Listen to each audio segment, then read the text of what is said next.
Bonjour, c'est Benjamin de naturacoach.com, la référence nutrition, forme et bien-être au naturel. Lorsque l'on parle d'obésité, on pense souvent que cela se résume au fait de manger trop de fast-food ou trop de plats préparés. Mais si le problème venait aussi des produits vendus par les industriels comme soi-disant sains ou bons pour la ligne, mais qui sont en fait des bombes à retardement pour votre santé.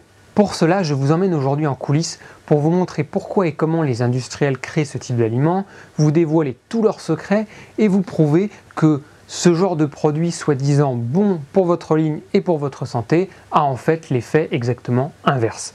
On se retrouve juste après le générique.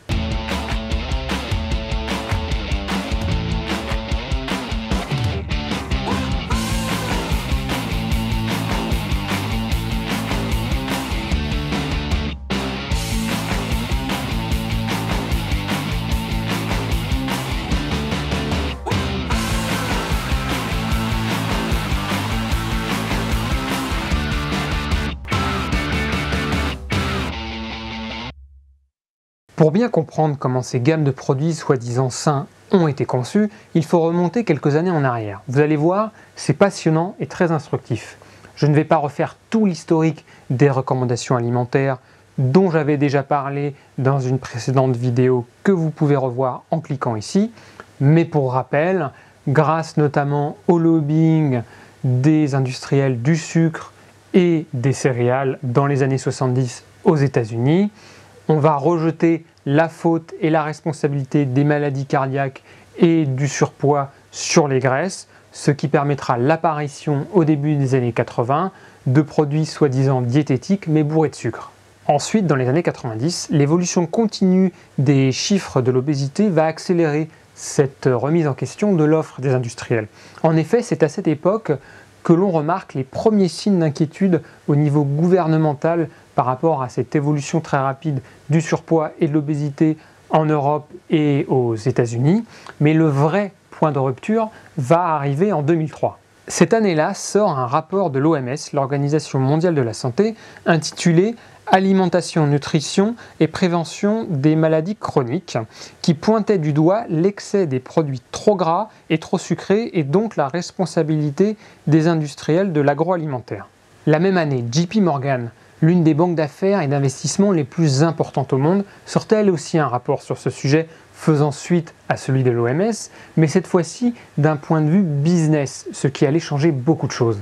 Ce rapport pointait le risque d'une chute de la valeur des entreprises et du cours des actions à moyen terme pour les industriels de l'agroalimentaire, faisant la promotion de ces produits trop sucrés ou représentatifs de la malbouffe, comme Coca-Cola, Pepsi, Nestlé, Cadbury, McDonald's, etc. Risque qui viendrait des chances de régulation dans le futur par les gouvernements pour répondre aux problèmes de l'obésité. Et ce rapport allait jusqu'à classer les industriels selon leur niveau de risque en analysant leur portefeuille de produits. La grande nouveauté de ce rapport et la raison de son impact est que ce sujet de l'obésité n'était plus seulement discuté dans les milieux de la santé, mais cette fois-ci dans les milieux business, dans les milieux financiers, ce que les industriels de l'agroalimentaire allaient prendre beaucoup plus au sérieux. Mais face à ce risque, beaucoup d'industriels ont vu une opportunité de se faire de l'argent. En effet, il fallait maintenant diversifier leur offre produit vers des aliments soi-disant plus sains pour répondre aux nouvelles attentes des consommateurs. À partir de là, deux possibilités s'offraient à eux. Soit revoir complètement la composition des produits, c'est ce qu'on appelle la reformulation, pour développer des produits vraiment plus sains, soit, ce qui malheureusement sera souvent la possibilité choisie par la plupart des industriels, vendre toujours les mêmes produits, mais retravailler la communication autour de ces produits pour les faire passer pour meilleurs pour la santé grâce à un marketing bien ficelé. Dernière étape de ce petit historique, la guerre des étiquettes, qui va vous montrer comment, malgré leur beau discours, les industriels n'en ont rien à faire de votre santé et feront toujours passer leurs intérêts en premier. Tout est parti en 2006 au Royaume-Uni avec la Food Standards Agency, qui est l'agence gouvernementale britannique chargée de la protection de la santé publique en ce qui concerne l'alimentation. Cette agence avait conduit des enquêtes auprès du public pour savoir quel serait le système d'étiquetage idéal afin que les consommateurs puissent identifier rapidement et simplement l'intérêt nutritionnel des aliments. Le système qui a recueilli l'immense majorité des suffrages est celui des feux tricolores. Le principe est très simple, comme vous pouvez le voir sur cette étiquette. Le but était de ne pas laisser les consommateurs à la merci du marketing des industriels grâce à cet affichage clair sur le devant des paquets où rouge veut dire teneur élevée, orange quantité moyenne et vert quantité faible, avec toujours les mêmes catégories évaluées, nombre de calories, total des graisses dont les saturées, total du sel et des sucres.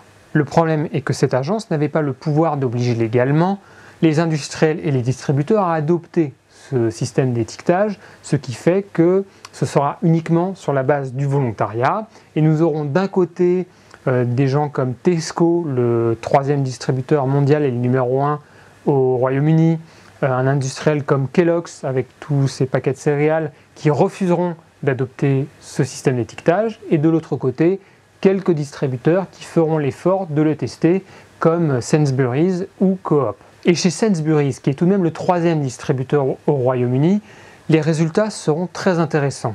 En effet, il n'y aura pas de perte de chiffre d'affaires, pas de baisse de vente, simplement un transfert des achats des consommateurs vers des produits plus sains, avec plus de pastilles vertes.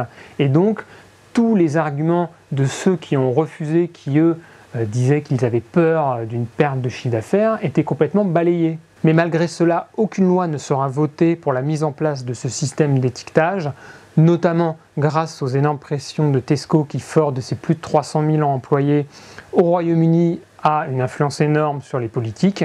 Et l'affaire se terminera en eau de boudin en 2010 avec l'arrivée du gouvernement de David Cameron qui retirera carrément le rôle d'amélioration des étiquettes à la Food Standard Agency pour la transférer vers une autre agence gouvernementale moins ambitieuse, et ce, notamment grâce au travail entre guillemets du secrétaire d'État à la santé de l'époque qui, dans une vie précédente, avait travaillé pour Profero, une agence de communication qui a dans ses clients des industriels comme Pepsi, Pizza Hut, Unilever, donc merci les conflits d'intérêts. Mais toujours la même année, en 2010, la bataille allait passer au niveau supérieur avec le dépôt d'une proposition de loi au Parlement européen pour imposer ce système d'étiquetage de feux tricolores dans toute l'Union européenne.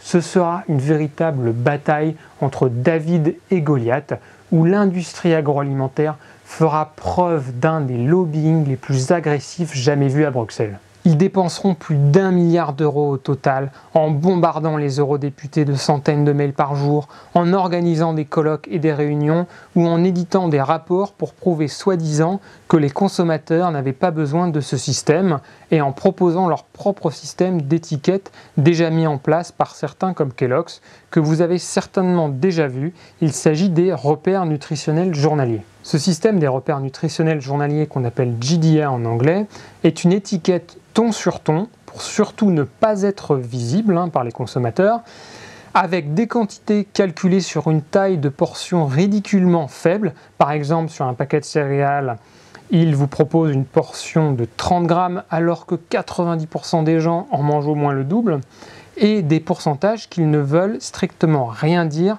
pour le commun des mortels. Et les industriels pousseront le cynisme jusqu'à cibler les eurodéputés ayant des usines dans leur circonscription pour leur faire du chantage à l'emploi en leur disant que si jamais la loi passait, les usines risquaient de fermer et donc beaucoup de gens risquaient de se retrouver au chômage. Et malheureusement, au final, les députés voteront contre ce projet de loi et donc le système d'étiquetage ne passera pas, ce qui prouve encore une fois que les industriels de l'agroalimentaire sont prêts absolument à tout pour défendre leurs intérêts, notamment en ne laissant jamais passer toute réglementation qui menacerait leur profit. Alors maintenant que ce décor est planté et que vous avez bien compris qu'il fallait se méfier du discours soi-disant responsable des marques, regardons en détail quelques exemples de produits très parlants. Nous avons tout d'abord, bien entendu, la catégorie de tous les produits dits light, allégés, bons pour la ligne, et je vais prendre ici deux exemples.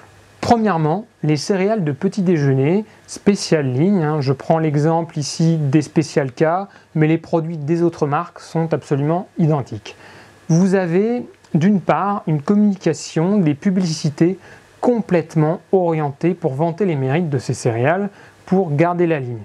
ou perdre du poids, avec un gros logo pauvre en matières grasses sur le paquet, alors qu'elles sont bourrées de sucre.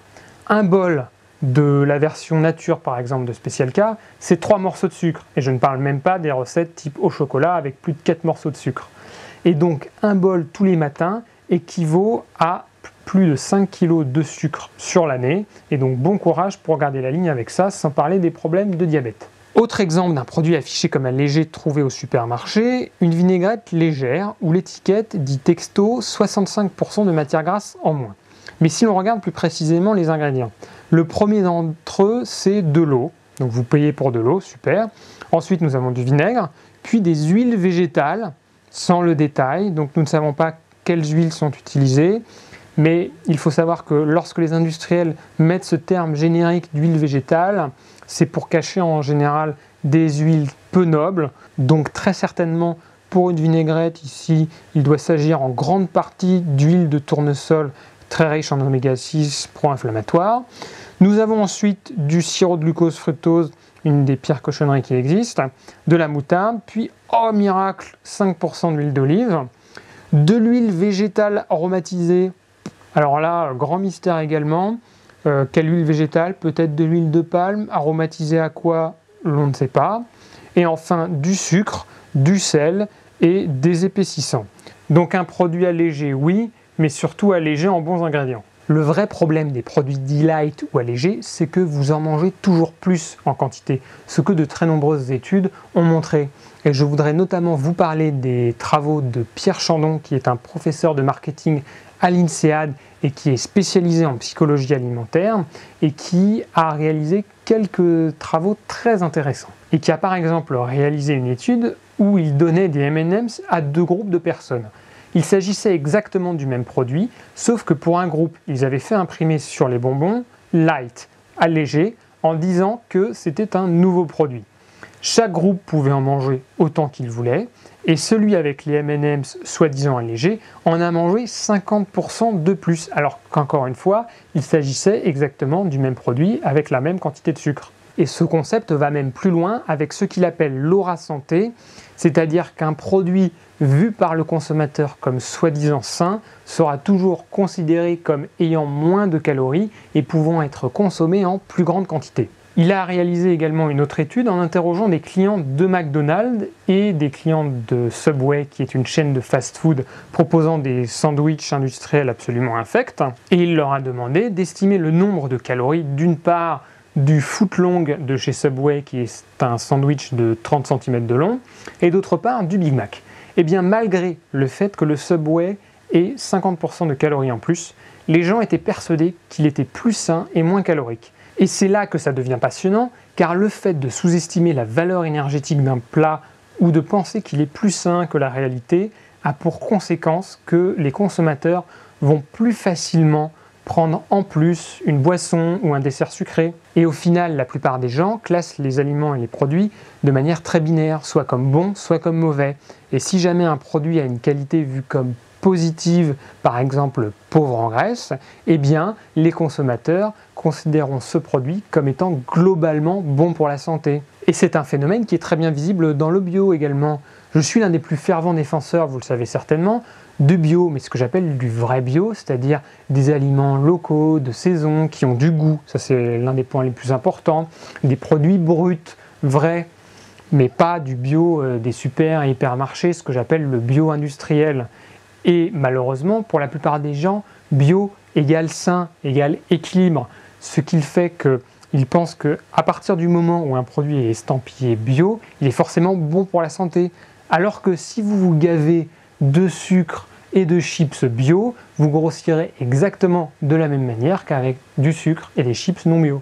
Je finirai cette vidéo par quelques exemples de produits santé, ce qu'on appelle également les alicaments, avec les 2 stars de ce rayon. Premièrement, les yaourts à boire type Actimel. Je suppose que vous vous souvenez tous de la pub d'il y a quelques années qui vantait ce produit comme idéal pour renforcer le système immunitaire grâce notamment au L-caséi, le probiotique exclusif déposé par Danone. Juste pour rappel en 2 mots, les probiotiques sont ces milliards de bactéries qui vivent dans vos intestins. Il y en a des bonnes et des moins bonnes.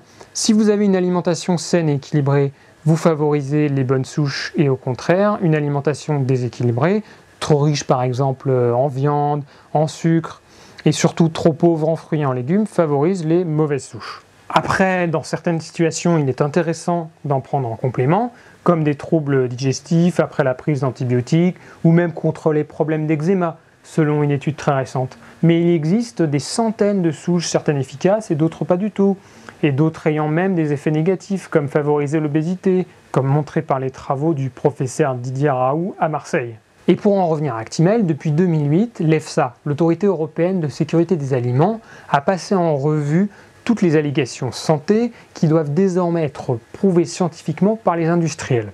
Danone, qui avait dépensé des dizaines de millions d'euros en études sur ses produits Actimel, mais également Activia, les fameux yaourts au bifidus actif, eh bien Danone a été incapable de prouver justement l'efficacité de ces souches de probiotiques et a retiré au dernier moment ces dossiers déposés auprès de l'EFSA de peur de se prendre une grosse raclée. Ça en dit long sur l'intérêt nutritionnel de ces aliments. Et en plus, si l'on regarde rapidement les ingrédients, dans la formule nature, vous avez en plus du lait partiellement écrémé et du lait écrémé reconstitué miam miam, l'équivalent d'un morceau et demi de sucre dans une petite bouteille. Et dans la version 0%, vous avez des édulcorants de synthèse, à savoir l'aspartame et l'acésulfame K, comme dans le Coca Light.